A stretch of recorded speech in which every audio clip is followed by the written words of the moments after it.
सभा जहां पर जनप्रतिनिधि मीडिया से रूबरू हो रहे हैं। बहुत से आयोजन किए हैं, अपनी पीठ को थपथपाया है और हर बार जब भी उनसे सवाल पूछा गया तो उन्होंने या तो सवाल को टाल दिया या जवाब देने से मना किया है। लेकिन ये विधानसभा है, यहाँ पर कड़े सवालों का जवाब सरकार को देना पड़ेगा। विशेष रूप से रोजगार से संबंधित इश्यूज़ को सरकार ने 4 लाख रोजगार देने का संकल्प लिया था, उसमें से कितना धरातल पर उतरा है ये सब जानते हैं। और पूरे प्रदेश में जिस प्रकार का विकास कांग्रेस के राज में हुआ था, उसके पास तक का भी विकास सरकार नहीं कर पाई है, जबकि केंद्र सरकार का जो सहयोग मिलना चाहिए। अब कल केंद्र का बजट आएगा। पिछले बजट में जो राजस्थान की अनदेखी हुई थी, मैं उम्मीद करता हूं कि इस बार केंद्र सरकार राजस्थान के लोगों को उदास नहीं करेगी।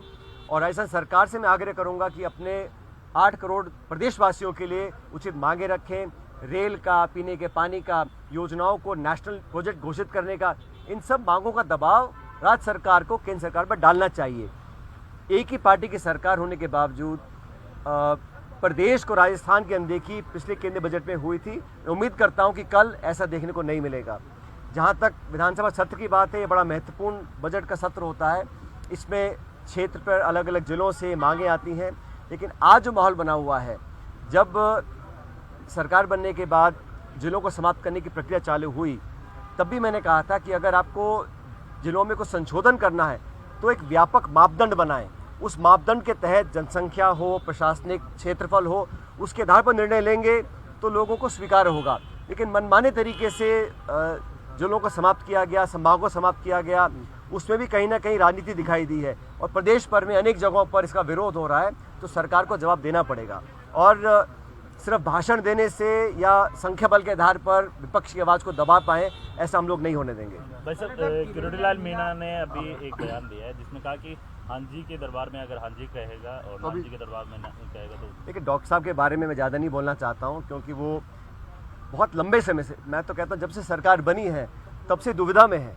सरकार ने पद दिया भी, लेकिन उनके ओहदे, उन्होंने जो मेहनत करी थी विपक्ष में रहते हुए, उसके अनुरूप नहीं दिया। इस बात को सब जानते हैं। लेकिन फिर भी उनको बनाया और नहीं भी बनाया, इस्तीफा रिजेक्ट भी नहीं किया, एक्सेप्ट भी नहीं किया, मंत्रालय दिया भी और नहीं भी दिया। जो दिया है तोड़ फोड़ के दिया है, तो उनके साथ जो हो रहा है उनके बारे में उनसे पूछना बेहतर रहेगा। मैं तो उतना ही जानता हूँ कि चाहे एसआई की भर्ती हो, चाहे ईआरसीपी का इशू हो, उन्होंने अपनी बात को रखा। लेकिन क्या सरकार उनकी बात को सुन रही है? हम लोग चाहते हैं कि निष्पक्षता से, अभी आज गवर्नर के साहब के भाषण में कहा गया इतने लोगों को हमने पकड़ा है जो पेपर लीक में इन्वॉल्व थे, वो बड़ी मछलियाँ कहाँ हैं भाई? हम तो जांच के लिए तैयार हैं। हम तो हर समय मांग करते रहे, कोई व्यक्ति किसी दल का हो, किसी विचारधारा का हो, किसी पद पे हो, अगर पेपर लीक्स में वो कहीं इन्वॉल्व है और तथ्य प्राप्त हैं और पारदर्शी जांच हो रही है तो कार्रवाई करनी चाहिए। 1 साल से अब सरकार में है, केंद्र की सारी एजेंसी आपके पास है।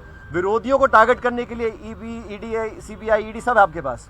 लेकिन जो असल में जो देश की भविष्य को खोखला कर रहे हैं पेपर लीक कराकर, उनको पकड़ने के लिए केंद्र सरकार, राज्य सरकार ने क्या किया है? और मैं तो